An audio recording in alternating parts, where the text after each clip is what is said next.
A lot of folks that have sawmills do not have high-end front-end loaders, huge telehandlers, big wheel loaders to unload trailers. So a lot of folks will be using a tractor. There are some issues when you unload logs or carry heavy loads with a rubber-tired vehicle, in that as you lift that load up, the tires squash, they squat.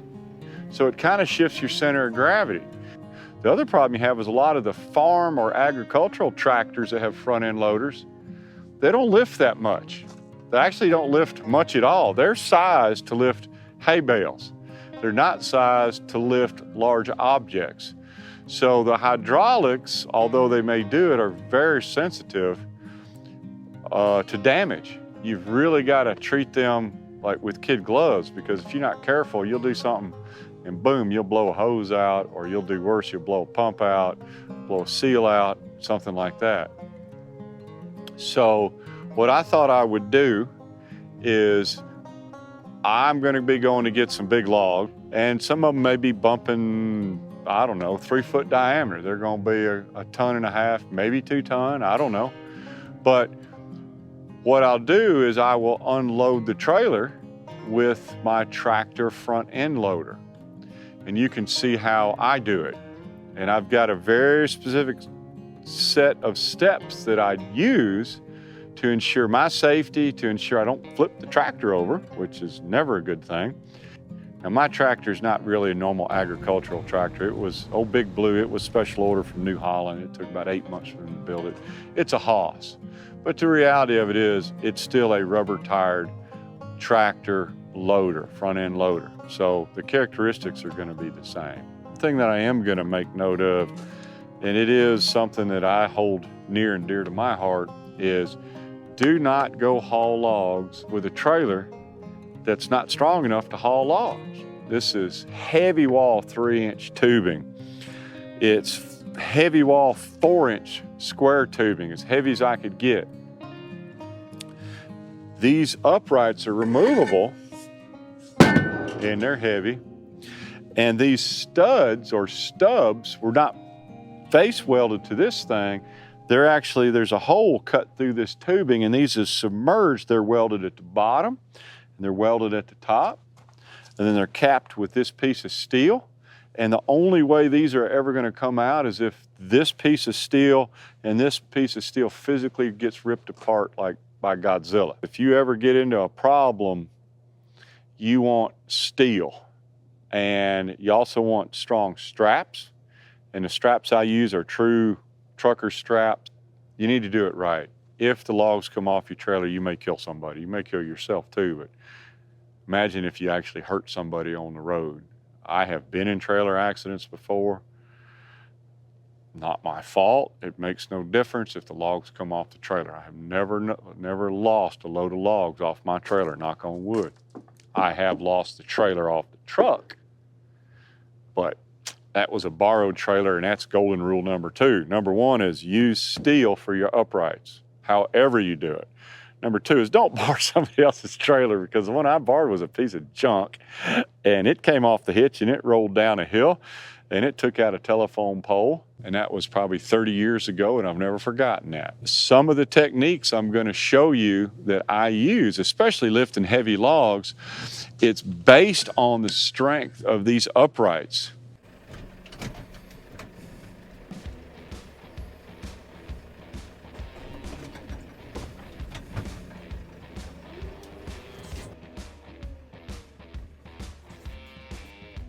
When unloading a log, it's always important to slide the forks under while you're getting a feel for the weight of the log.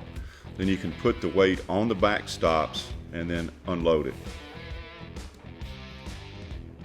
Putting the lower forks on the trailer frame protects the front end loader hydraulics. All the impact gets transferred to the trailer deck. It's much safer. As a routine process, I'll typically control the bounce and support the log by putting it on the uprights of the trailer frame.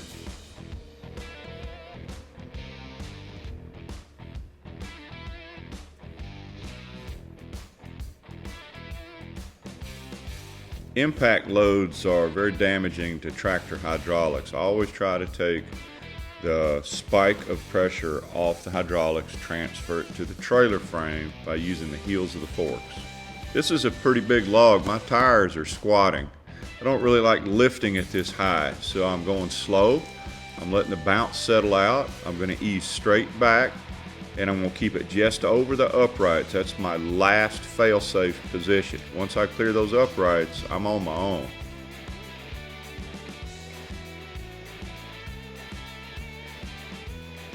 With these smaller logs, you don't have to be quite as careful.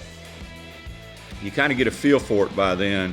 You know what your tractor will do, you know what the ground conditions are due, you know what your tires are doing. You can typically just pick them up and carry them off.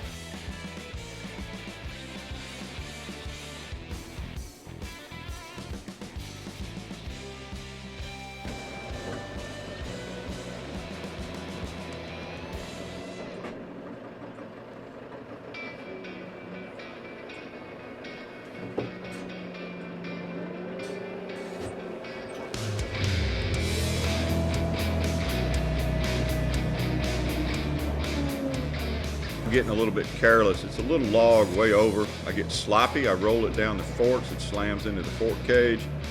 Boom, that was not good. You can actually cause more damage by being careless with a small log than being careful with a big log. So this next one's a pretty big log. It's several thousand pounds, so I'm not going to deadlift it over the tall backstop. First thing I'm going to do is push it forward, take the load off my uprights.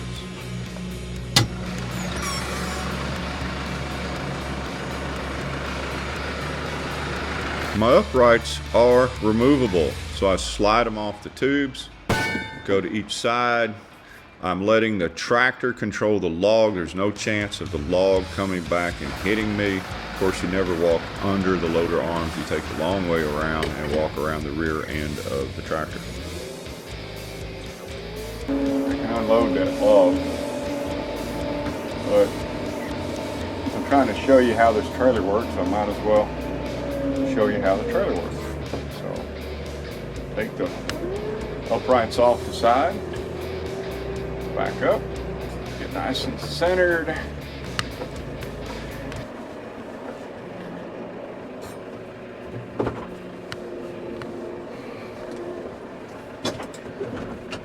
Ease on up there.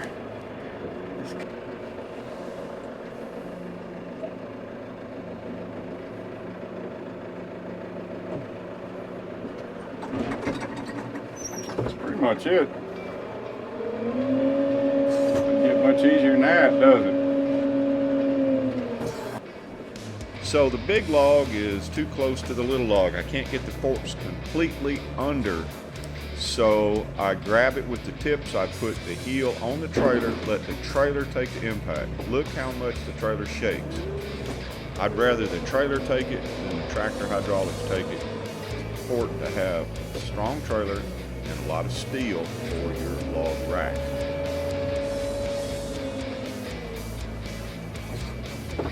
So this last one's a pretty decent sized log, but I've got an advantage now. I've got the backstops down.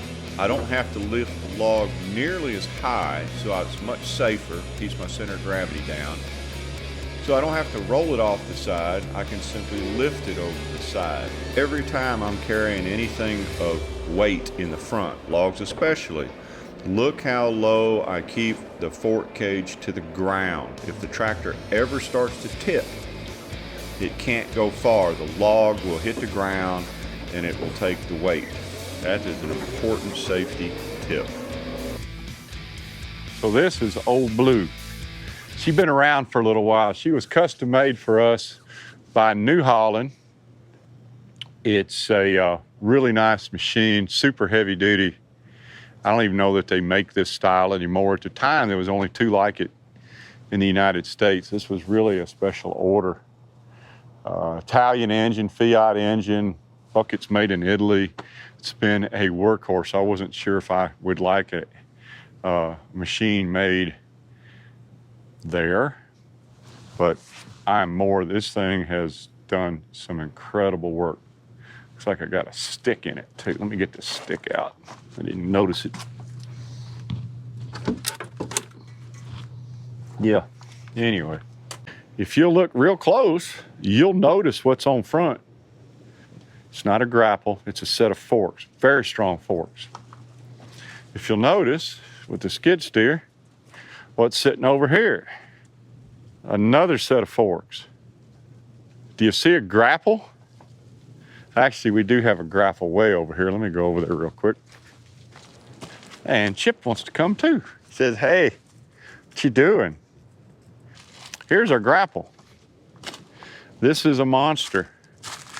Made in the USA. That's good, I love that. This thing will crush concrete, like off a fence post. I mean, it's stout. If you'll notice, it's not on the tractor. For routine log unloading, I don't use these. The issue is that if you have a log and you pick it up way off the end, or if you pick it off center, then there's a chance of tipping your tractor, and it takes a half a second to unload those cylinders, and your tractor's up on 3 wheels or 2 wheels or no wheels before you can unload this log from this grapple. I'm not a big fan of grapples for unloading logs. Some people are, that's fine. I'm just telling you the way I do it.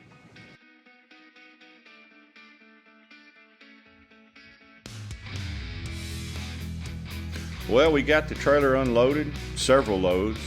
Everything's safe. We didn't harm the tractor. We didn't harm ourselves. Everything's good. It's another day at the sawmill.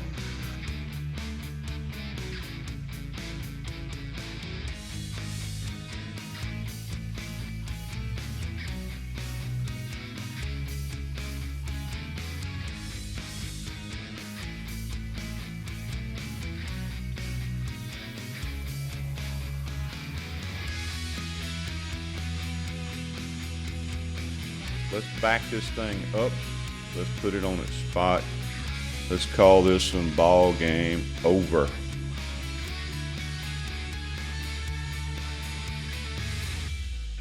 Chippy says, use a good trailer, use good uprights, and be safe.